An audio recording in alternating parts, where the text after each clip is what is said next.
तिरवंजा Wekoli खाणीतून Chandrapur thermal power स्टेशनला कोळसा पोहोचवणाऱ्या conveyor बेल्टमध्ये कामगार अडकून गंभीर जखमी झाल्याची दुर्घटना सोमवारी दुपारी 4च्या सुमारास घडली।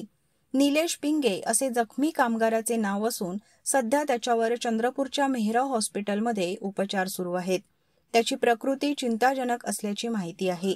प्राप्त माहितीनुसार क्रशर मशीनमध्ये अडकलेला कोळसा काढण्यासाठी निलेश पिंगे हे कामगार कन्व्हेयर बेल्टवर चढले। अडकलेला कोळसा अचानक मोकळा झाल्याने बेल्ट आपोआप सुरू झाला आणि निलेश यांचा डोक्याचा भाग बेल्टमध्ये अडकला। त्यामुळे त्यांना गंभीर दुखापत झाली। तिरवंजा खाणीतून थर्मल पॉवर स्टेशनपर्यंत कोळसा पोहोचवण्यासाठी कन्व्हेयर बेल्टचा वापर केला जातो। या बेल्टची देखभाल आणि व्यवस्थापन कंत्राटी पद्धतीने होत असून कंत्राटदार केवळ मोजक्या कामगारांना धोका पत्करून कामावर लावतो। वरिष्ठ अधिकारी याकडे दुर्लक्ष करत असल्याचा आरोप कर्मचारी वर्तुळातून होत आहे। या दुर्घटनेनंतर कामगार सुरक्षेबाबत अनेक प्रश्न निर्माण झाले आहेत।